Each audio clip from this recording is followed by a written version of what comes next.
Welcome back. We are joined today by Colonel Lawrence Wilkerson. Selamat datang kembali.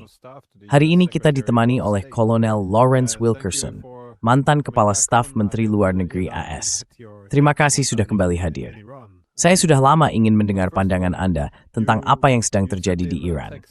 Tapi pertama-tama, Anda mengirim pesan teks ke sebuah surat kabar pada hari pertama perang, di mana Anda mengatakan bahwa bagaimana perang ini berkembang bergantung pada banyak hal. Tindakan Rusia dan Tiongkok, kekurangan amunisi penting, ketahanan rakyat Iran, tindakan para aktor lain di lapangan, dan dampaknya terhadap fasilitas energi. Anda juga menyebutkan apa yang akan terjadi pada selat-selat penting ini, Bab al-Mandab yang dapat menutup Laut Merah dan Selat Hormuz. Dan Anda bertanya bagaimana publik Amerika akan bereaksi terhadap perang ini.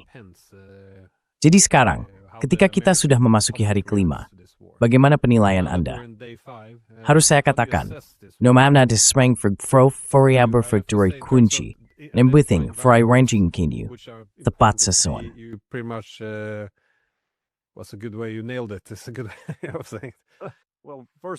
Baik, semakin sore house modis toko selesai kafling tim baper bervariaber tour, selain yang disebutkan.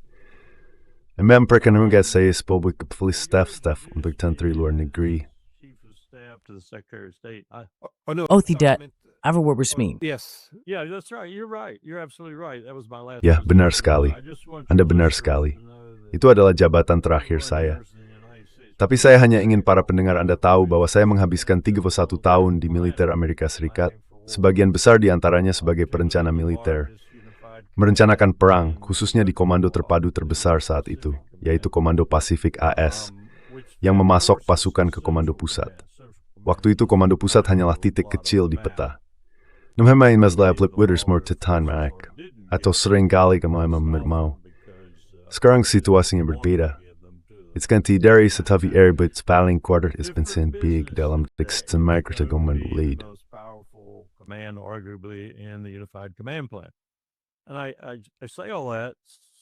Dan saya mengatakan semua itu agar semua yang mendengarkan tahu bahwa saya pernah mengalami dan melakukannya sendiri ketika berbicara tentang Iran. Saya ada di sana ketika perang dimulai, seperti Perang Dunia Mer di Levant, antara Irak dan Iran, dan kami mendukung Irak. Saya ada di sana ketika kami memutuskan untuk mendukung Irak guna mengalahkan Iran, karena kami tidak menyukai Iran setelah revolusi. Saya ada di sana ketika mereka melawan Irak dan hendak berbaris menuju Baghdad. Lalu kami sendiri ikut terlibat dalam perang dengan kapal-kapal perang di Selat Hormuz. Salah satunya terkena ranjau dan hampir tenggelam. Kapal lain kembali dengan susah payah setelah Saddam Hussein menembakkan 2 rudal Exocet dan mengenainya. Dan kapal tanker minyak Bridgeton juga terkena serangan. Kaptennya sangat marah kepada kami, dan seterusnya.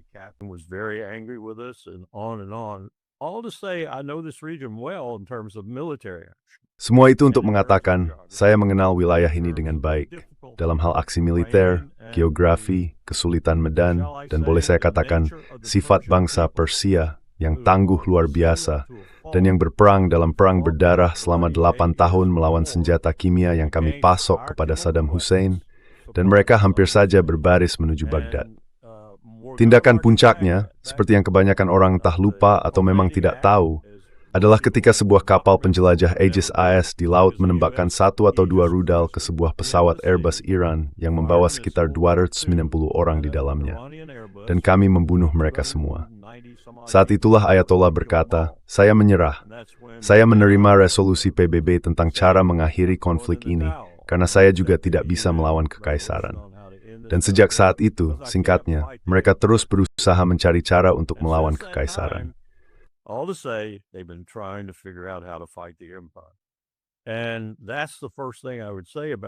Dan itulah hal pertama yang akan saya katakan tentang sifat konflik ini. Jika Anda pernah membaca Clausewitz, Anda tahu satu hal yang perlu dilakukan setiap kali Anda mempertimbangkan untuk menggunakan militer guna mengubah kebijakan menjadi kekerasan adalah memahami sifat dari apa yang sedang Anda masuki. Sifat konfliknya. Kita tidak memahaminya. Setiap pernyataan dari Marco Rubio, setiap pernyataan dari Pete Hegseth, setiap pernyataan dari Donald Trump, bahkan setiap pernyataan dari pemerintahan itu sendiri, termasuk juru bicaranya yang disebut Bimbo Pirang itu, menunjukkan kepada saya bahwa mereka tidak memahami sifat konflik ini. Faktor utamanya adalah bahwa kita sedang berhadapan dengan suatu bangsa yang telah berusia 3.000 tahun, berjumlah 90 juta jiwa.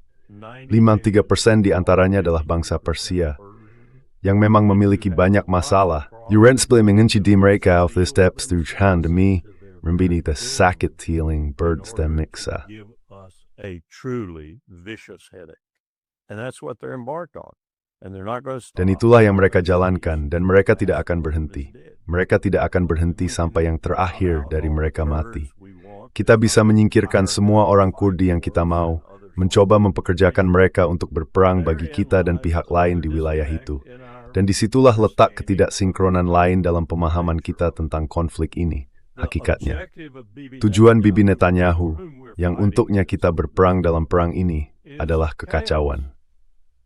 Bukan menempatkan di Teheran sebuah rezim yang akan menjalankan negara boneka yang cukup patuh, atau setidaknya negara yang bisa berhubungan baik dengan Amerika Serikat dan menjual tanah serta segala hal lainnya kepada kita. Ia menginginkan kekacauan total di wilayah itu, seperti yang ia coba ciptakan di Suriah, karena itulah rencananya. Dan orang-orang di belakangnya, seperti Naftali Bennett dan lainnya, ingin bertindak semaunya di seluruh Levant. Dari siap-siap Erdogan dari Turki hingga Afrika Timur, itulah tak Netanyahu. That is Netanyahu's goal, and oh, by the way, all the Arabs in between. Dan omong-omong, semua orang Arab di antaranya, itulah yang dia incar. Jangan berpikir bahwa ketika dia mati atau masuk penjara atau apapun, semuanya akan berhenti di situ, karena mereka akan tetap melakukannya. Turki saat ini perlu khawatir, misalnya, tentang aset intelijen Mossad dan aset lainnya juga, yang beroperasi di Siprus dan Yunani Selatan, mempersiapkan medan pertempuran, jika boleh dikatakan begitu, untuk saat mereka bergerak menuju Turki. Jadi sifat konflik ini, yang sebelumnya tidak terlalu saya bahas dalam tanggapan saya yang Anda kutip, adalah bahwa konflik ini berpotensi tidak hanya menjadi regional, tetapi juga global. Terhubung misalnya dengan Ukraina, dengan upaya kita di Georgia, di Armenia dan Azerbaijan, serta di sepanjang tepi selatan bekas Uni Soviet, untuk mengguncang Rusia dan pada akhirnya mengarahkan panah ke jantung Tiongkok.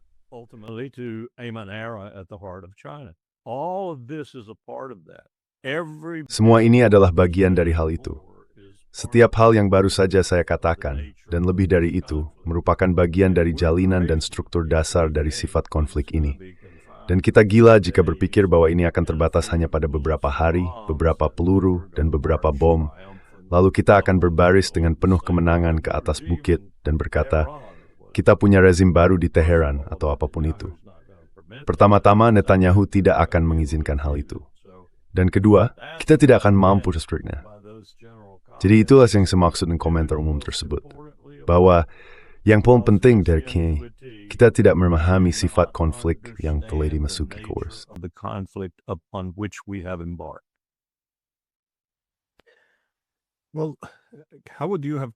Baik, bagaimana Anda akan merencanakannya? Maksud saya bukan berarti Anda akan mendukungnya, tetapi jika sekali lagi, berdasarkan peran Anda sebelumnya di pemerintahan AS, bagaimana Anda melancarkan serangan semacam itu, jika memang itu tujuannya? Dan apa kira-kira risikonya yang utama? Di mana letak kekhawatiran Anda?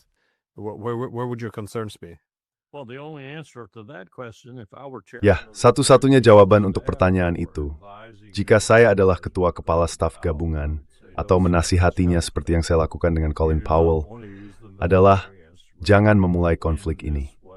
Anda tidak ingin menggunakan instrumen militer dengan cara seperti ini, di wilayah ini.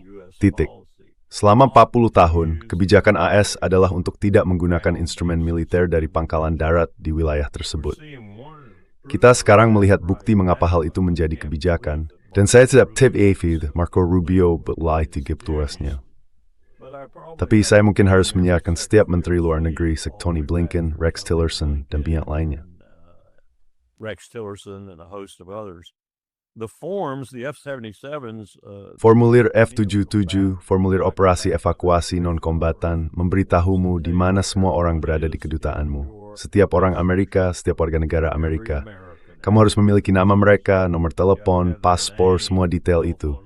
Kamu menyimpannya agar bisa mengevakuasi mereka. Kami tidak melakukannya. Kami tidak. Dan aku akan memberitahumu mengapa kami mungkin tidak melakukannya. Jika itu bukan sekadar kebodohan kasar dari Marco Rubio. Karena kami tidak ingin memberikan peringatan. Kami tidak ingin orang Iran melihat operasi evakuasi non-kombatan sedang berlangsung dan menyadari, wah, terlepas dari diplomasi, kita akan berperang karena orang Amerika akan menyerang.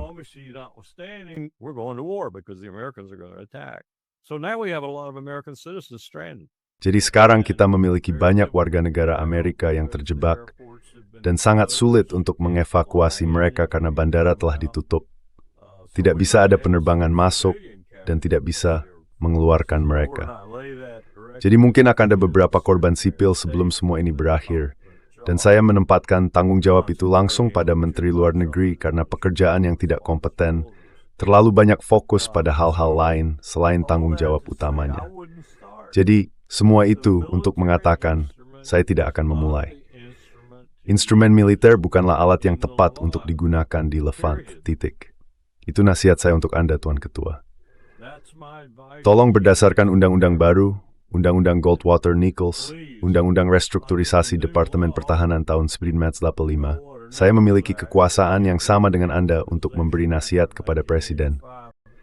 Jadi apakah akan ikut saya ke Gedung Putih?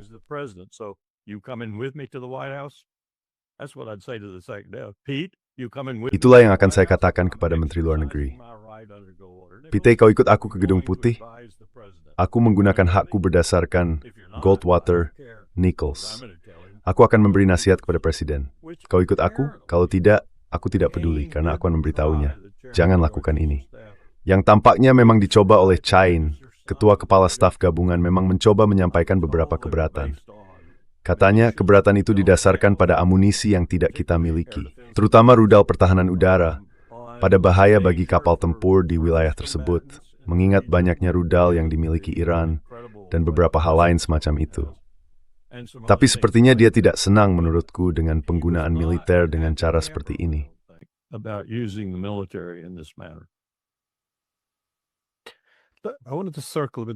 Tapos sedikit seram iligan ke Turki, kasi nara istator imanil menarik, seluruh perang aktif cepat. Maksud saya, seperti berarti kami, dan kita selangan jejak, brevis lepentak lehadur, ikadam main radio, dan diserang.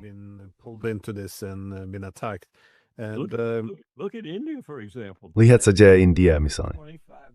Mereka tidak memiliki cadangan untuk 25 hari. Mereka beli segera $1 miliar hanya untuk motor terpinjam ini. Dan harga semakin naik.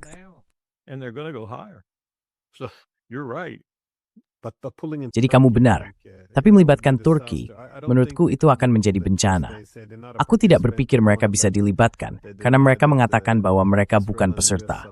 Mereka menyangkal bahwa Israel dan AS diizinkan menggunakan wilayah udara mereka. Mereka tidak suka Iran menyerang negara-negara Teluk, tapi mereka juga tidak senang jika Amerika menyerang Iran. Jadi mereka sepertinya hanya ingin menjaga jarak dari seluruh situasi ini. Tapi kamu tadi menyebutkan ambisi yang lebih luas dari Israel di kawasan itu. Ketika Duta Besar AS untuk Israel Huckabee diwawancarai oleh Tucker Carlson, Tucker Carlson bertanya, apakah Israel punya hak untuk melakukan ini?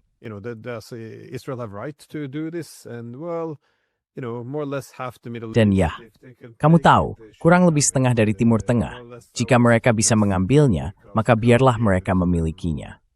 Kira-kira itulah pesannya. Karena Tuhan memberikannya kepada mereka, atau sesuatu yang sejenis. Kamu tahu hal ini pasti mengejutkan kawasan tersebut.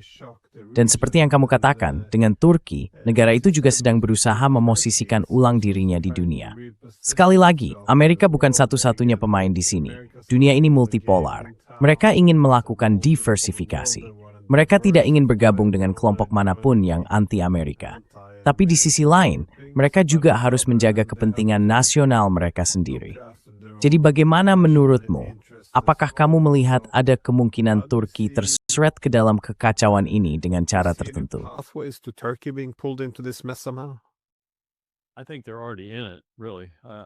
Saya rasa mereka sebenarnya sudah terlibat. Saya tahu apa yang kamu maksud dan saya tahu apa yang ditunjukkan oleh sikap publik mereka. Tapi saya pikir mereka sudah terlibat. Mereka sangat khawatir tentang Israel, yang memprovokasi orang Kurdi dan mempersenjatai mereka, yang menurut saya memang sedang terjadi untuk melawan Iran, dan kemudian pertempuran itu bisa berbalik arah. Karena Erdogan tidak suka ada kelompok Kurdi yang dipersenjatai habis-habisan, seperti yang tampaknya dilakukan Israel terhadap mereka. Jadi saya pikir mereka sudah mengawasinya dengan sangat cermat. Mereka punya orang di lapangan, orang di wilayah itu, orang yang melapor kembali ke Ankara. Saya hanya tidak tahu kemana mereka akan melangkah dari sini. I don't know where they'll go, though. That's the question here, because Itulah pertanyaannya di sini, karena Erdogan dan Netanyahu tampaknya telah mengadakan pertemuan yang, menurut yang saya dengar, benar-benar mencerminkan gaya khas Netanyahu, meyakinkan Erdogan bahwa masa depannya terletak pada kecerdikan kapitalis, energi, keberanian, bakat, dan sebagainya dari orang-orang Yahudi di Israel. Maksud saya, Netanyahu sangat terbuka tentang hal ini, terutama ketika berbicara dengan para pemimpin lain. Bergabunglah denganku dan kita akan menguasai Mediterania, dan lebih dari itu. Bergabunglah denganku dan kamu akan memiliki akses ke tingkat tertinggi bakat teknologi, tingkat tertinggi keahlian AI, dan jangan percaya sejenak pun bahwa kekaisaran itu adalah mereka. Kitalah yang sebenarnya. Kitalah itu. Jadi bersekutulah denganku, dan kamu akan berada di garis terdepan dunia Mediterania baru yang dipimpin oleh Israel dan kamu. Led by Israel and you. He always would add that. Dia selalu menambahkan hal itu. Aku memberitahumu bagaimana cara kerjanya. Dan sungguh mengejutkan bahwa orang-orang terus tertipu olehnya. Bukan Trump, tapi Erdogan seharusnya sedikit lebih pintar dari itu. Tapi aku pikir dia dan aku tidak begitu yakin tentang Modi. Dan Modi hampir sama buruknya dengan Netanyahu dalam keinginannya untuk membunuh umat Muslim. Itulah sebabnya dia sangat mendukung apa yang dilakukan Netanyahu di Gaza, tepi barat, dan di tempat lain. Tapi Modi juga akan mendapat kejutan, seperti yang sudah aku singgung dalam komentar pendahuluanku. India tidak tahu apa akan dilakukannya sekarang. 60% minyaknya melewati Selat Hormuz. 60%. China hanya sekitar 21%. Dan saat ini mereka hanya memiliki cadangan untuk 25 hari. Harga West Texas Intermediate dan Brent Crude yang menjadi tolok ukur sudah mulai naik.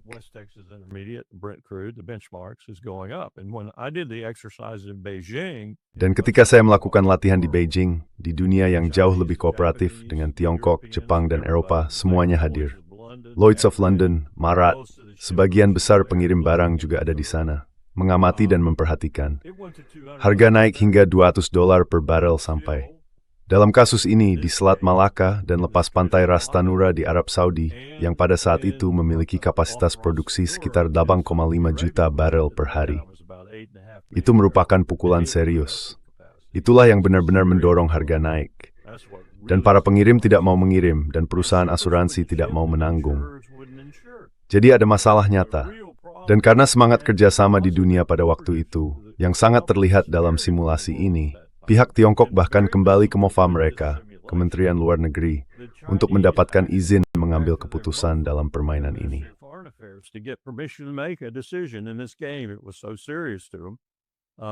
Itu sangat serius bagi mereka. Chess Freeman ada di sana dan kamu tahu, dia bisa berbahasa Mandarin dengan sopan dan lancar. Mereka tidak tahu itu. Jadi Chess duduk di sana, mendengarkan semua yang mereka katakan dan memahaminya. Pada sarapan berikutnya, ketika dia mengungkapkan bahwa dia mengerti, mereka benar-benar terkejut dan memeriksa kembali catatan mereka untuk melihat apa yang telah mereka katakan. Singkatnya, kami mencapai kesepakatan untuk mengalihkan minyak ke seluruh dunia. Kami memindahkan minyak dari China ke Korea, dari Alaska ke Rusia. Kami memindahkan minyak karena situasinya sangat serius. Ini adalah satu-satunya komoditas di muka bumi yang dibutuhkan oleh setiap negara yang ada. Dan kami menyadari hal itu dalam permainan tersebut. Seperti yang saya katakan, harganya naik di atas $200 sebelum kami selesai.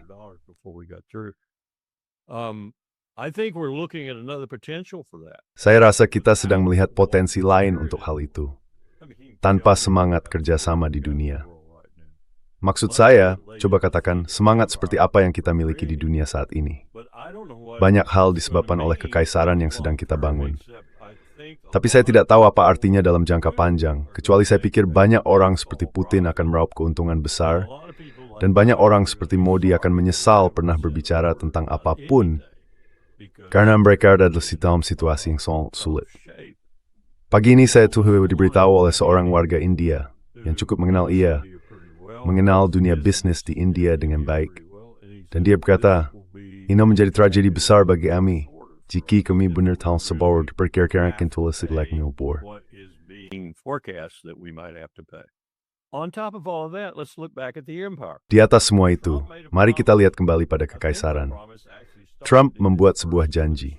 Saya pikir janji itu sebenarnya dimulai pada masa pemerintahan pertamanya, tetapi tentu saja muncul kembali dalam kampanyenya untuk masa jabatan kedua dan pada hari-hari awal masa jabatan keduanya. Ia berjanji kepada rakyat Amerika bahwa ia akan memulihkan dan mengisi kembali cadangan strategis 500 miliar galon saya kira.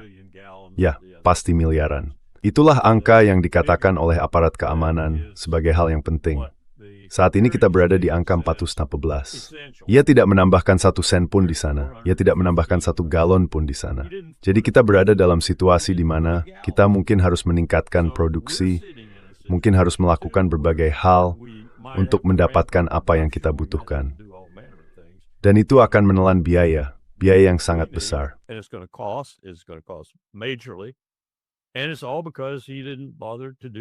Dan semua ini terjadi karena dia tidak berusaha melakukan apapun untuk menepati janjinya mengembalikan cadangan itu ke tempat yang seharusnya. Jadi semua hal ini membentuk sifat konflik ini, menjadikannya seperti yang saya katakan pertukaran senjata yang jauh lebih serius, jika boleh dikatakan begitu, daripada yang dipikirkan siapapun saat ini, mungkin bahkan termasuk Teheran. Ini adalah urusan yang sangat serius.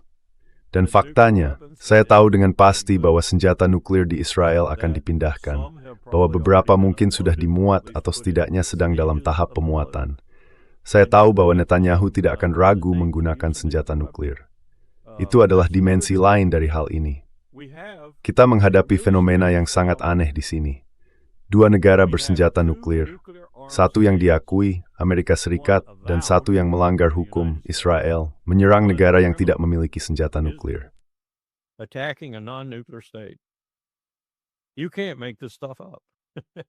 Kau tidak bisa mengarang hal seperti ini. Ini luar biasa.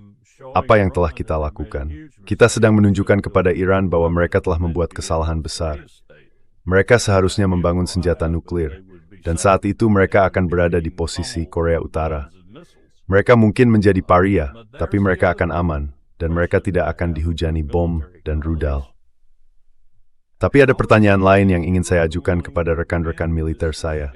Bagaimana kalian akan memenangkan pertukaran persenjataan modern ini yang telah kalian pelajari, atau seharusnya sudah kalian pelajari, sejak operasi militer khusus dimulai di Ukraina?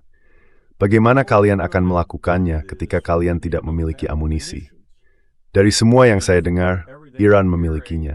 Dan kalian tidak cukup cepat mengikis persediaan yang dimiliki Iran untuk menutupi kekurangan rudal yang kalian alami. Dan Iran melakukan ini dengan sangat hati-hati.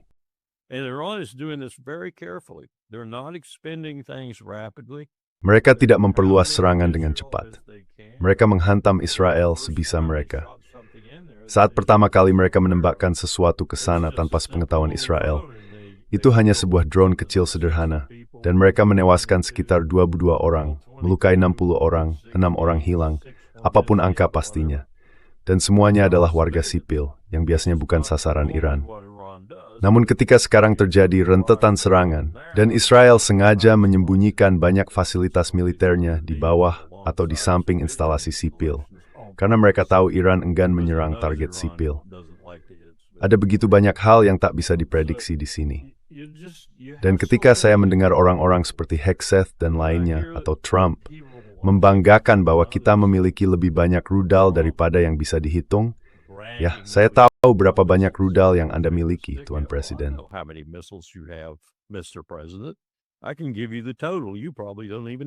Saya bisa memberitahu jumlah totalnya. Mungkin kamu bahkan tidak tahu berapa totalnya. Saya juga bisa memberitahumu bahwa ketika mereka menyerang Bahrain, dan Bahrain sebenarnya bersorak misalnya, bersorak karena Bahrain telah diserang, markas armada kelima, mereka juga menghancurkan Tampaknya, berdasarkan informasi yang cukup dapat dipercaya, alat pemuat peluncur rudal vertikal, derek, dan semua yang dibutuhkan untuk memuat rudal vertikal itu. Proses memuat rudal yang diluncurkan secara vertikal pada kapal tempur itu sangat rumit. Jadi sekarang mereka harus pergi jauh ke Diego Garcia, yang merupakan perjalanan cukup panjang pulang pergi. Berbagai hal sedang terjadi sekarang yang membuat saya percaya bahwa bukan hanya kita tidak memahami sifat konflik ini, tetapi kita juga tidak memahami kemampuan kita sendiri untuk menjalaninya.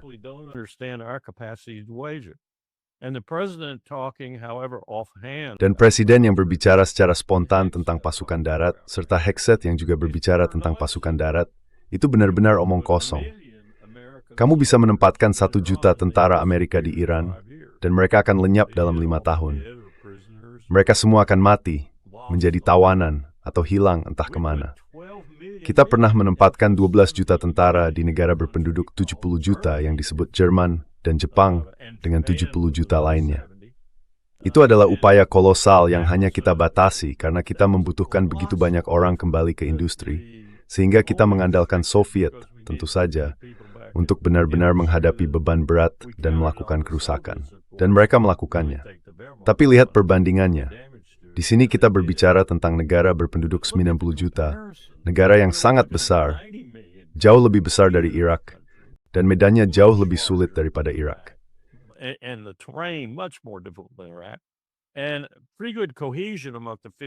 Dan cukup kuat kohesi di antara 53% yang merupakan orang Persia, jika tidak sebagian besar dari sisanya. Terutama setelah kita melakukan apa yang kita lakukan, seperti mengebom sekolah dan membunuh anak-anak. Tidak ada cara yang lebih efektif untuk menyatukan penduduk melawan kita. Dan selain itu, membunuh pemimpin agama yang tidak bersembunyi di bunker, dia berada di kantornya, di rumahnya, karena dia siap untuk menjadi martir. Dan memang jadi dir dan diplang sebagai martir. Metode lebih banyak untuk mencontoh dua sekte besar dalam Islam, yaitu Islam nama atau yang nama. Jadi sifat konflik ini akan menghancurkan Kenway. Dan mereka, Hegseth, Rubio, Trump, tidak memiliki pemahaman tentang hal itu. Rubio, Trump have no concept of it.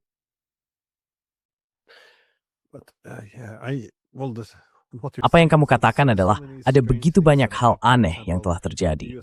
Misalnya, AS menghabiskan begitu banyak waktu mencoba meyakinkan India agar tidak membeli minyak Rusia, dan sekarang mereka berharap bisa membeli lebih banyak. Tapi juga ada gagasan tentang kekurangan amunisi. Trump menulis di Truth Social bahwa kita memiliki persediaan senjata ini tanpa batas. Lalu pada hari yang sama, mereka mulai menarik kembali India mengirim banis dan tempat dari Korea Selatan bersedang melawan. Jadi kamu, semua kuyumenu, the step meeting have merios. Manava coil. It's just nonsense. There's no value. But jika Anda memberi saya sedikit waktu, karena itu adalah topik yang sangat menyentuh. Tidak ada yang membuat sekutu kehilangan kepercayaan pada Anda lebih cepat daripada ketika Anda berada dalam tekanan. Saya pernah mengalaminya, saya tahu rasanya. Dan Anda mengambil peralatan yang dirancang khusus untuk membela mereka, lalu memindahkannya ke konflik lain. Itu membuat sekutu berpikir, saya tidak bisa mempercayai orang-orang ini. Dan saat ini, dalam kasus ini, Korea Selatan sedang berdebat. Setiap hari mereka berdebat di ruang tertutup, membahas apakah mereka masih ingin tetap berada dalam aliansi atau tidak. Dan alasannya jelas. Mereka memahami bahwa satu-satunya alasan kita berada di semenanjung itu adalah untuk melawan Tiongkok, bukan untuk melindungi Korea. Dan mereka tidak ingin berperang dengan Tiongkok. Mereka memiliki hubungan yang baik dengan Tiongkok, hubungan ekonomi yang kuat. Mereka tidak ingin berperang dengan Tiongkok, dan mereka tahu kita berada di sana untuk melawan Tiongkok dari semenanjung mereka. Apa artinya itu bagi mereka? Kita akan kehilangan Korea. Saya memprediksi kita akan kehilangan mereka dalam waktu 24 bulan. Dan hal ini hanya mempercepat proses itu sedikit.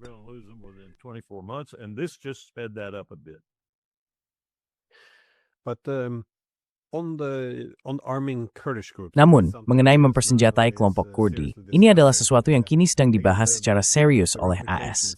Sekali lagi, dampaknya sangat besar. Ini topik besar karena, pertama-tama, Apa artinya ini bagi hubungan AS-Turki? Jika ada sesuatu yang akan semakin menjauhkan Turki, itu adalah mulai memperkuat kelompok Kurdi. Namun hal ini juga pernah terjadi sebelumnya. Pada tahun 1991, Presiden Bush mendorong rakyat Irak untuk bangkit melawan Saddam Hussein. Dan seperti yang kita tahu, dibiarkan sendiri dan dibantai. Begitu pula di Suriah, orang Kurdi kembali ke Mawin Assad lalu ditinggalkan. Ini disetirin sibu at sebab enok ama klub kortmo. Anim tepuk at to be growage Pietro hinuskan cake. Get them on board as being frontline soldiers, but if you have these Tapi jika ada 4 negara dengan banyak orang Kurdi, yaitu Irak, Suriah, Iran, dan Turki, dan AS kini telah mempersenjatai orang Kurdi di 3 dari 4 wilayah tersebut, ini jelas tidak baik bagi hubungan dengan Turki. Ini adalah kekuatan militer besar, omong-omong. Dan juga, apa artinya ini bagi Iran? Itu juga terkait, karena beberapa hari yang lalu kita masih berpura-pura bahwa tujuan perang adalah untuk membantu para pengunjuk rasa dan menghentikan rudal balistik. Sekarang ini tentang memicu perang saudara, membakar negara dengan 90 juta penduduk, dengan ratusan ribu, jika bukan jutaan, orang tewas jika mereka berhasil memicunya. Jadi saya rasa cara kemanusiaan untuk menjual perang itu memang selalu bodoh. Kita melakukannya setiap saat dan selalu berhasil. Jadi saya mengerti, tapi pastinya itu sudah tidak berlaku lagi sekarang.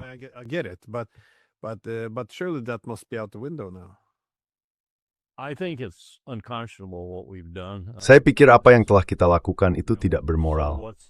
Jadi apa yang baru, orang-orang bertanya padaku. Orang-orang menulis email dan bertanya, apa yang baru, Larry? Kamu ada di sana. Kamu melihat betapa tidak bermoralnya kita di bawah serangkaian presiden, terutama sejak George W. Bush dan peristiwa semen Sylhet. Tapi saya pikir ada nada dan niat baru dalam hal ini. Dan menurut saya itu terjadi karena kita, seperti yang saya katakan, sangat kurang memahami wilayah tersebut. Dan sangat kurang memahami rakyatnya. Pada saat yang sama, kita membunuh mereka dengan kecepatan yang mungkin mengerikan. Begitu kita tahu berapa banyak yang sudah mati. Sudah terdengar kabar 190 atau 1000 atau entah berapa di Iran.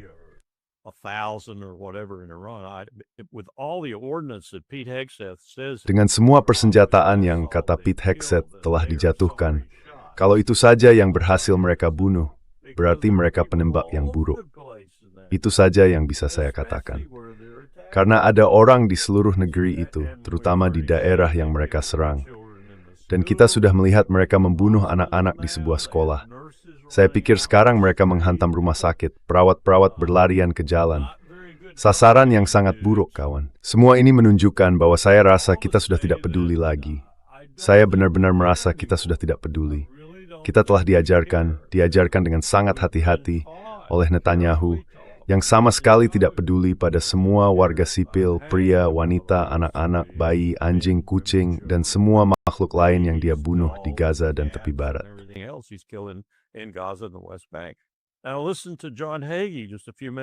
Sekarang, dengarkan John Hagee beberapa menit yang lalu, tepat sebelum saya bergabung dengan Anda, pemimpin Christians United for Israel. Inilah John Hagee di sana, sama seperti Huckabee berkata, ini adalah perang suci. Ini adalah perang suci. Dan kalian semua di luar sana, kami berdoa untuk kalian. Kami berdoa untuk kalian. Tapi kalian berada di pihak yang benar. Kalian sedang membawa terjadinya Armageddon. Kalian sedang mempersiapkan kedatangan kembali Yesus Kristus. Ini adalah orang yang memengaruhi banyak warga Amerika dengan khotbah tentang berpihak pada Israel, seperti yang ditujukan Huckabee dalam wawancara yang penuh pengkhianatan itu. Namun demikian, itu mengatakan Netanyahu terutama tentang Netanyahu.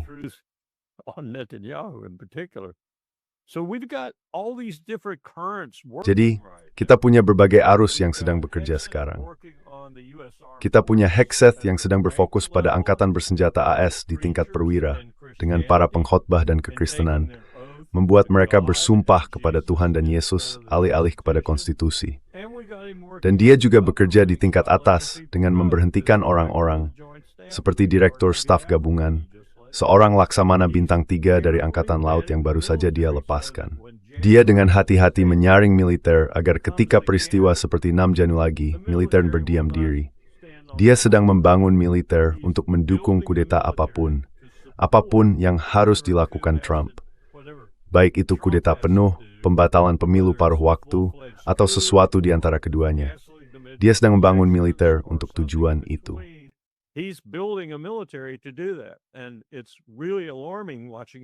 Dan sungguh mengkhawatirkan melihat dia melakukan itu. Ini adalah contoh sempurna mengapa, begitu kita mengetahui betapa dalamnya keterlibatan kita harus memilih antara menarik diri atau menggandakan komitmen. Dan kita tidak bisa menggandakan komitmen karena kita tidak memiliki cukup pria dan wanitanya dalam hal pasukan darat. Dan Hexet sudah membicarakan soal pasukan darat. Kita tidak bisa melakukan itu. Jumlah maksimum yang bisa kita tempatkan di darat di Iran adalah 400 atau 500 ribu. Dan saya rasa kita bahkan tidak bisa mencapai itu, seperti yang sedang dialami Netanyahu dengan pengerahan 90 ribu pasukan cadangan. Banyak dari mereka tidak muncul. Coba katakan, kemana para pemuda berusia 18 dan 19 tahun di negara ini akan pergi? Jika kita membesar bars mobilisasi senu, dan mereka itu melakukan care wajib militer. If they suddenly found out they were subject to the draft, Mexico and Canada. Meksiko dan Kanada. Kita tidak bisa melakukan ini, Glenn. Namun kita bersikap seolah-olah bisa, bahkan sampai sejauh itu dan menyiapkan invasi. Iran, seseorang bertanya kepada saya, lalu bagaimana Anda akan melakukannya? Saya berkata, kalian punya kapal amfibi. Kita tidak punya banyak, Korps Marinir sudah mengeluh selama 20 tahun dan setiap tahun keadaannya semakin buruk. Tapi masih ada cukup. Jika kita kumpulkan semuanya, bahkan yang rusak, dan kita kirim ke sana, lalu kita tempatkan para marinir, bahkan yang rusak, di kapal-kapal itu, mungkin kita bisa di sekitar Bandar Abbas atau di suatu tempat di pantai selatan sana, menurunkan pasukan ke darat. Pasukan itu akan lenyap. Dalam 6 bulan mereka akan hilang. Jadi begitulah keadaan kita. Dan ini sungguh tidak masuk akal.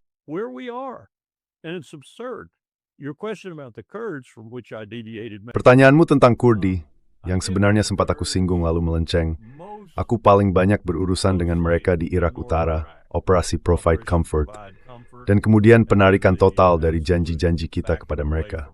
Mereka berkata tidak akan pernah lagi, dan memulai sesuatu yang kini dalam konteks Irak saat ini, mungkin menjadi bagian paling berhasil dari negara itu. Sulaimaniyah, Erbil, tempat-tempat lain di sana. Mereka sekarang memiliki kesepakatan yang baik dengan Baghdad mengenai minyak. Perusahaan-perusahaan besar pun telah kembali, karena sebelumnya mereka enggan masuk dan berurusan dengan minyak Kirkuk dan Mosul. Jika ada perselisihan antara Baghdad dan Kurdi, perusahaan-perusahaan besar tidak ingin menghadapi tuntutan hukum yang mungkin timbul dari situ. Jadi tampaknya mereka kini kembali masuk, karena masalah itu sudah diselesaikan.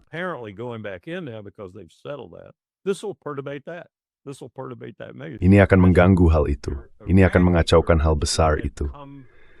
Jadi itulah orang Kurdi Irak yang telah mencapai kesepakatan hidup berdampingan dengan Turki. Mereka cukup akur karena mereka berjanji tidak akan memprovokasi orang Kurdi di Tenggara Turki, tidak akan mengirim agen ke Turki, dan mereka cukup menepati janji itu. Dan Turki berjanji tidak akan menyerang mereka. Namun, sesekali Turki tetap menyerang dan menekan mereka sedikit. Di Suriah, situasinya sama sekali berbeda. Saya pikir yang paling tepat menggambarkan Suriah adalah kekacauan bagi semua pihak, semua kelompok, kecuali Israel. Israel sibuk berkeliling memastikan setiap pijakan kecil yang mereka kuasai diperkuat dengan cara yang bisa dipertahankan. Jadi mereka mengambil sedikit demi sedikit wilayah Suriah seiring waktu. Dan mereka sama sekali tidak peduli dengan Damaskus.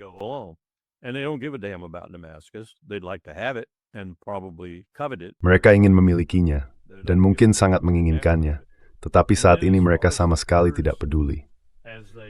Mengenai orang Kurdi, di wilayah yang tumpang tindih antara Iran dan Suriah, saya pikir itu adalah kelompok yang paling berbahaya saat ini, karena mereka belum melalui proses pembelajaran yang sama, sejauh yang ada, seperti yang dialami oleh orang Kurdi di Irak Utara.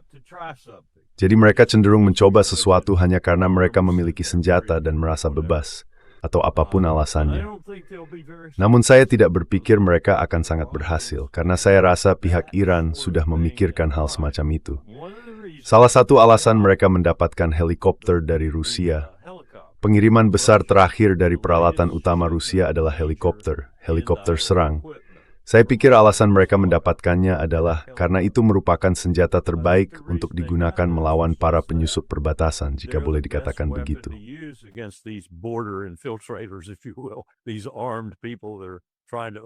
Orang-orang bersenjata yang mencoba menggulingkan Republik Iran ini berasal dari wilayah di bagian utara Teluk Persia dan naik ke arah Azerbaijan serta Armenia. Cara terbaik untuk menghadapi mereka adalah dengan menggunakan helikopter. Jadi saya pikir itulah alasan mereka memiliki helikopter tersebut. Mereka sudah memperkirakan hal ini dan berkata, baiklah ayo.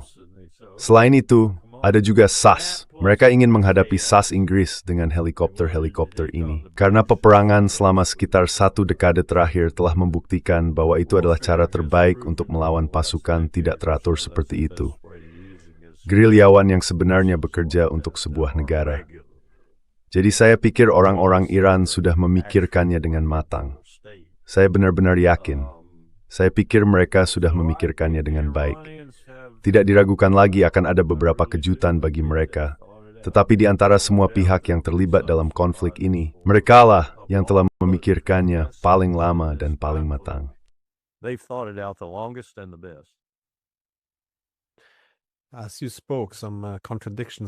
Saat Anda berbicara, beberapa kontradiksi terlintas di benak saya. Maksud saya, pemerintah Iran dianggap tidak dapat diterima karena merupakan teokrasi, karena kepemimpinan religius memegang kekuasaan politik. Namun pada saat yang sama, ada duta besar As-Hakabi yang mengatakan bahwa Israel seharusnya menguasai setengah Timur Tengah karena Tuhan memberikannya kepada mereka. Dan juga, kita harus bersiap untuk Anda tahu, berperang dalam perang suci dan bersumpah setia kepada Yesus. Semua itu. Tapi ini agak mirip dengan masalah senjata nuklir, seperti yang Anda juga singgung.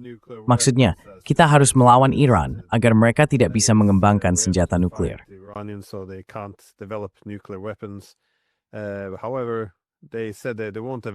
Namun, mereka mengatakan bahwa mereka tidak akan mengembangkan senjata nuklir. Intelijen kami menyatakan bahwa mereka tidak sedang mengembangkan senjata nuklir. Mereka telah menandatangani Traktat Non-Proliferasi. Mereka menyetujui JCPOA dengan inspeksi tambahan demi transparansi yang memungkinkan masuknya IAEA. Dan mereka melakukan semua ini sementara ada kekuatan nuklir ilegal, Israel, yang tidak menandatangani Traktat Non-Proliferasi dan memperoleh senjata nuklir, menuntut agar Iran dilucuti dari senjata nuklir yang tidak dimilikinya, atau menghentikan program nuklir yang tidak dimilikinya. Program senjata nuklir. Sangat aneh melihat kontradiksi-kontradiksi ini. Tapi, tambahkan satu hal aneh lagi di situ. Trump menghancur program mengingat Sharid B2. Oh ya, itu sudah hancur total. Dan juga, dalam siaran pers Gedung Putih, siapapun yang mengklaim bahwa itu belum hancur, dianggap menyebarkan berita palsu. Sekarang, di sisi lain, ini sangat aneh. Aku rasa mereka juga belum memikirkan narasinya dengan matang. Aku melihat Rubio berbicara dengan seorang jurnalis. Dia menyampaikan bahwa dengar, ini adalah perang yang dibenarkan. Kami punya hak untuk menyerang karena ancamannya sudah di depan mata. Jadi, kenapa Iran akan menyerang kalian? Nah, Israel akan menyerang Iran, dan ketika itu terjadi, Iran mungkin akan menyerang kami. Jadi itu membuatnya menjadi ancaman yang segera. Sekarang itu dianggap sah. Lalu mereka berkata, oke, jadi Israel yang memulainya, mereka menyeret kami masuk. Tidak, bukan itu yang saya katakan. Padahal, itu memang yang dia katakan. Mereka belum punya cerita yang konsisten.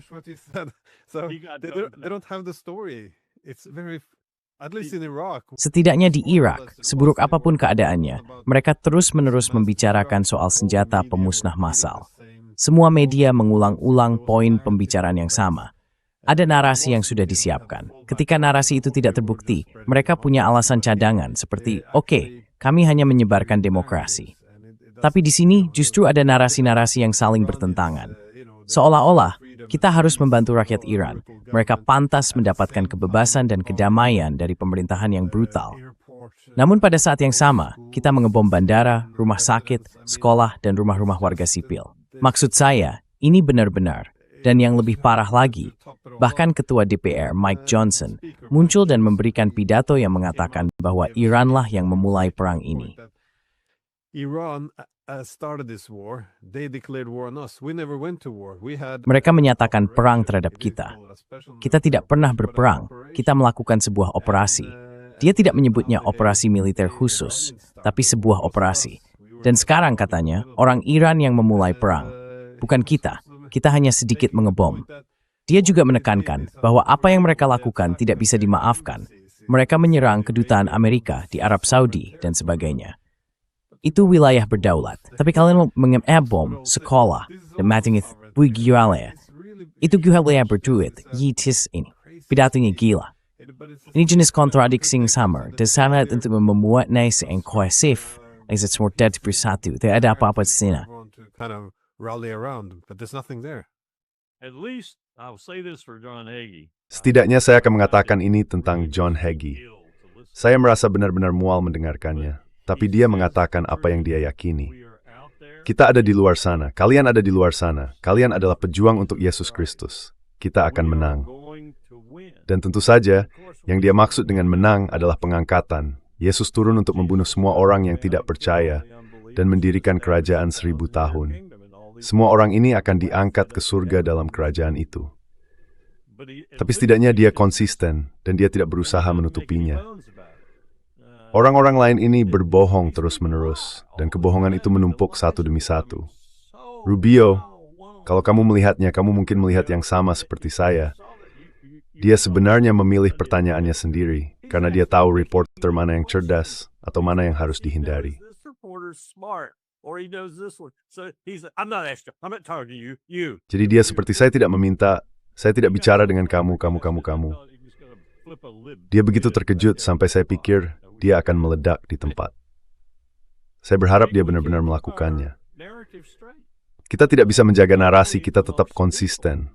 Bukan hanya di antara orang-orang seperti Hegseth, Rubio, Trump, siapapun yang berbicara atau perempuan bodoh yang jadi juru bicara pemerintahan itu. Bukan hanya pesannya yang tidak konsisten, tapi orang-orangnya sendiri juga berubah-ubah dari jam ke jam dan dari hari ke hari. Tapi siapa di Amerika yang bisa benar-benar memahami apa yang sebenarnya ingin dicapai Trump? Dan saya pikir itulah sebabnya kita melihat jajak pendapat yang menunjukkan kurang dari 28% orang Amerika mendukung hal ini.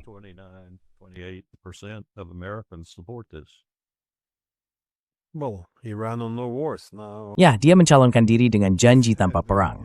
Sekarang dia melakukan hal yang sebaliknya. Tapi tadi Anda membahas bagaimana pada dasarnya dunia tidak akan sama lagi setelah ini. Mungkin begitu. Maksud saya menurut Anda, bagaimana hal ini akan memengaruhi hubungan antara negara-negara Teluk dan Amerika Serikat atau antara Israel dan Amerika Serikat dalam hal ini? Itu pertanyaan besar.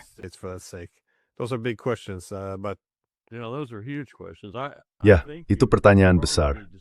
Saya pikir mungkin kamu perlu mulai dari seberapa besar hal ini. Saya telah dikritik oleh sejumlah pendengar dalam Pop Truth 8 jam terakhir karena tidak mengemukakan pandangan saya tentang hal ini.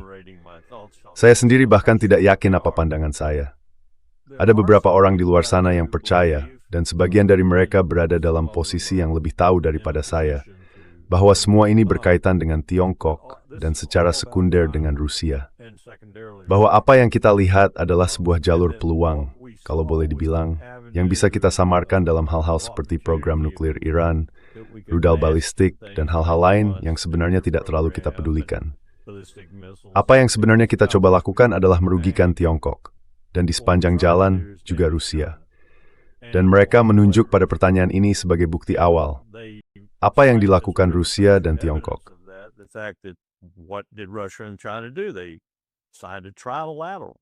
Mereka menandatangani perjanjian trilateral, bukan bilateral, masing-masing dengan Iran, tetapi sebuah fakta pertahanan trilateral dengan Iran. Itu menunjukkan kepada semua orang bahwa mereka siap menghadapi apapun yang mungkin terjadi. Nah, kita menggunakan ini untuk menekan Tiongkok dan, seperti yang saya katakan, secara sekunder Rusia. Kita masih mengobarkan ketegangan di Georgia. Kita masih mengobarkan ketegangan di negara-negara lain di sepanjang wilayah selatan bekas Uni Soviet, Rusia saat ini. Kita masih berusaha merugikan Rusia dengan cara itu. Tbilisi adalah yang paling jelas saat ini, di mana pemerintahnya bertahan dengan susah payah.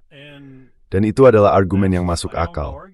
Jika permainan besar sedang dimulai lagi, dan dimulai dengan cara yang menunjukkan adanya pemain-pemain cerdik, saya hanya tidak melihat pemain-pemain cerdik itu. Yang saya lihat adalah kekacauan. Saya tidak melihat permainan besar yang diatur oleh Franz Tsar di Moskow, seorang penguasa di London, dan seorang lagi dari Kekaisaran Ottoman, Al-Shreikmith. The Ottoman Empire or whatever. What I see is chaos.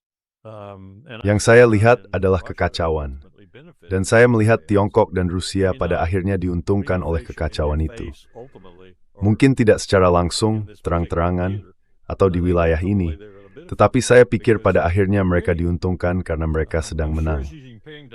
Saya yakin Xi Jinping tidak ingin terlibat dalam perang terbuka, tetapi saya juga yakin dia tidak akan menolak kesempatan untuk memberikan kerusakan besar pada kekaisaran jika hal itu tidak merugikannya. Salah satu alasan dia belum bergerak lebih cepat menuju kedaulatan ekonomi, jika boleh dikatakan demikian, atas dunia adalah karena dia memahami betapa pentingnya ekonomi Barat, terutama Amerika Serikat bagi ekonomi global. Dan dia tidak ingin melakukannya secara tergesa-gesa atau berisiko.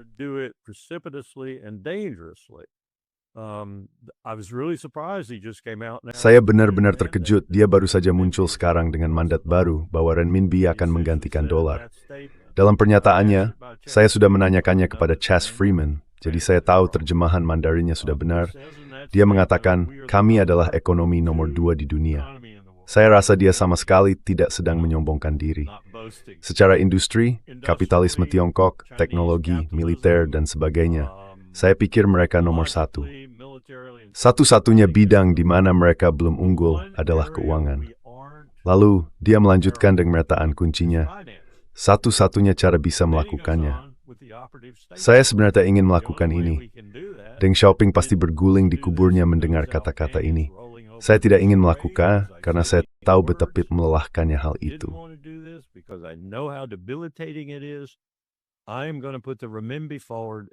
Dia akan mengajukan renminbi sebagai mata uang cadangan transaksi dunia yang baru, pengganti dolar.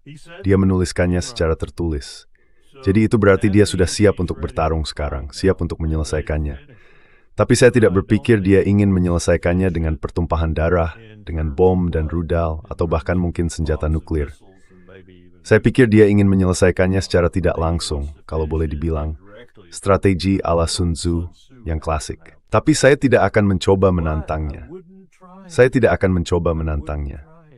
Dan jika dia menyadari bahwa ini bukan sekadar upaya untuk menghalangi inisiatif sabuk dan jalan di barat daya, serta upaya membangun jalur perdagangan baru di sepanjang Teluk dan ke jantung Rusia, jika dia menyadari bahwa ini sebenarnya ditujukan kepadanya, dia akan mengerahkan seluruh kekuatannya ke dalam konflik ini dan mengakhirinya dengan sangat cepat.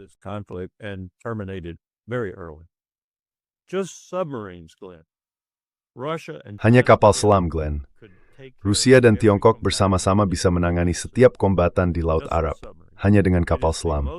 Itu adalah perairan laut paling ramah di dunia untuk operasi kapal selam. Zona konveksi, tingkat salinitas, zona konvergensi. Kamu sebenarnya bisa berada di dalam kapal selam, serang tercanggih, di samping kapal selam serang musuh yang sama canggihnya, berjarak 100 meter dan tidak tahu di mana kamu berada. Tidak tahu bahwa musuhmu ada di sana. Atau by word to all handled seno.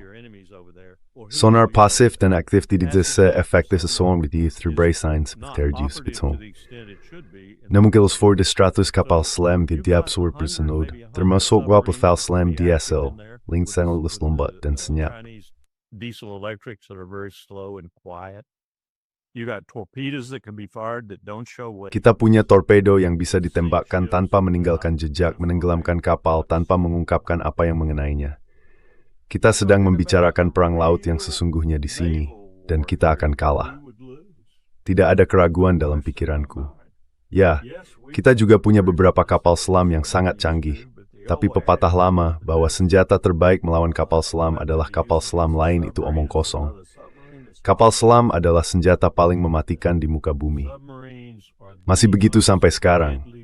Mereka sudah begitu pada Perang Dunia II, dan masih begitu sekarang. Kita kehilangan banyak nyawa di Pasifik karena Chester Nimitz, Doug MacArthur, dan bahkan Franklin Roosevelt tidak memahami hal itu. Begitu juga Laksamana Stark dan Laksamana King.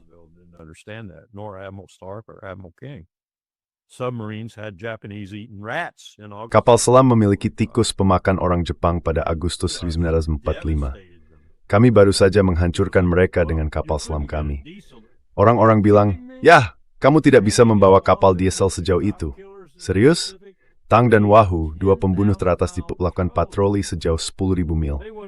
Mereka pergi sampai ke Selat Formosa, menyerang kapal-kapal Jepang, lalu kembali ke Pearl. Ya, mereka punya kawan jauh tinggi depaut dan jigor. Seperti tertarik lihat spin tanah di Twist Fall, ini mentawir pergi ang kusan. Namun kata laut Putin tidak kesedih matter tough thick. And Putin's navy's not tied down. Well, that's what I meant. There's so many ways this can go. Nah, itulah maksud saya. Ada begitu banyak cara hal ini bisa berjalan sangat buruk. Dan jika Anda berada di Moskow atau Beijing dan melihat kemungkinan AS menyingkirkan bagian Iran dari papan catur besar Eurasia ini, itu akan menjadi bencana. Jadi ini juga merupakan kesempatan untuk menyeimbangkan kembali pada dasarnya ambisi hegemonik. Sama seperti cara Tiongkok memandang perang di Ukraina, mereka tahu bahwa jika NATO berhasil menyingkirkan Rusia, mereka akan menjadi sasaran berikutnya. Jadi ya, saya pikir ini bisa berakhir buruk. Apakah Anda melihat implikasi yang lebih luas di sini dalam hal Tiongkok menantang dolar? Mereka tidak bisa hidup dengan situasi ini. Tapi Ukraina, tentu saja mereka juga kehabisan senjata. Zelensky tidak terlihat bahagia belakangan ini. Dia mencoba menukar beberapa, mendapatkan lebih banyak sistem Patriot dengan menawarkan drone. Tapi itu tidak terjadi. Areas berkapal ang terpeliru kami terkramp oleh Sikkim terhadap Iran. Impacted by the attack on Iran. I do, and I see the indirect impact. Ya, saya melihat ada dampak tidak langsung dari Ukraina. Dan dampaknya adalah ini. Anda tahu, pada tahun 1865, tepat setelah sebagian besar pengamat di medan perang kita dalam perang saudara pulang ke Eropa, mereka telah berada di Cold Harbor, di Antietam, di Gettysburg, lalu di Cold Harbor lagi, dan di beberapa pertempuran lain di akhir perang. Pesan mereka yang dikirim kembali ke Eropa berbunyi, waspadalah kepada Kementerian Luar Negeri dan para pemimpin mereka. Waspadalah. Ini adalah pasukan berjumlah 1.000.000 orang yang terlatih dan berpengalaman tempur. Kami telah melihat mereka di medan perang. Mereka akan datang untuk kalian berikutnya. Tentu saja, pada tahun 1866, kita sudah cukup banyak melakukan demobilisasi dan menempatkan beberapa tentara di padang rumput untuk berperang melawan orang Indian, penduduk asli Amerika. Hanya itu. Tapi mereka ketakutan. Mereka sangat ketakutan. Rusia sulit meneruskan seperti dari sini. Dan knowledge terus dan tempur, etinath di dunia. Well-fought army in the world. And I would not be messing around with. Dan saya tidak akan main-main dengan Georgia, Armenia, Azerbaijan, apapun yang ada di sana. Saya tidak akan melakukannya sekarang karena, sekali lagi, mereka sangat kompeten. Dan kami telah memiliki pengamat di medan perang itu. Jadi saya tahu kami memiliki orang-orang, marinir, tentara, dan lainnya, yang melaporkan bahwa ini bukan tentara yang memulai operasi militer khusus itu. Mereka telah belajar melalui pengalaman teknik peperangan drone yang baru dan sebagainya. Mereka telah belajar. Jadi, mungkin ini adalah tentara paling mematikan di muka bumi saat ini. Baiklah, kamu mundur dari garis sekarang dan bergerak ke Odessa. Kamu selesaikan konsolidasi Kherson. Kamu sajikan itu sebagai fait accompli.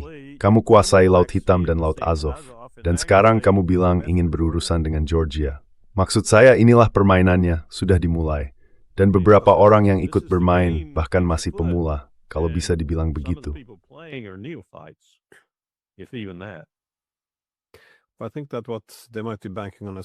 Saya pikir yang mereka harapkan juga adalah bahwa setiap kesepakatan damai kecil tidak hanya berisiko memberikan jeda sementara bagi NATO untuk mempersenjatai kembali Ukraina dan memulai lagi nanti, tetapi juga jika kemenangan itu terbatas, masalah yang sama bisa muncul di tempat lain.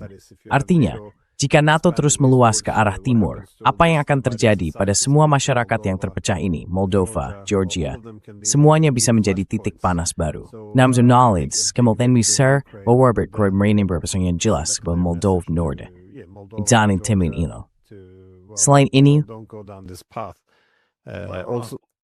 Lavrov, actually, I think Lavrov, sebenarnya saya pikir itu Ray McGovern atau Larry Johnson, seseorang seperti itu, yang memberitahu saya hal ini. Mereka bertemu dengan Lavrov saat mereka di sana. Dia benar-benar berkata, yang menjadi perhatian adalah NATO. Kekhawatiran kami adalah NATO yang bergerak ke arah timur. Dan kemanapun ia bergerak, kami akan mengawasinya. Dan inilah contoh yang paling jelas di sini, operasi militer khusus. Tapi kalian perlu memahami apa yang menjadi kekhawatiran kami. Jika what our concern is. No further. Well, if common sense nah, kalau akal sehat bisa tinggi, mungkin kita bisa menemukan solusi untuk hal ini. Terima kasih telah bergabung dan coba beberapa pandangan si Aladin. insights is I've been watching your show. Ngomong-ngomong sa mga sa Trahamer, dan saya ismo sa strength ke Brahma away terba informatif. thank you. Emingze, soaring spa.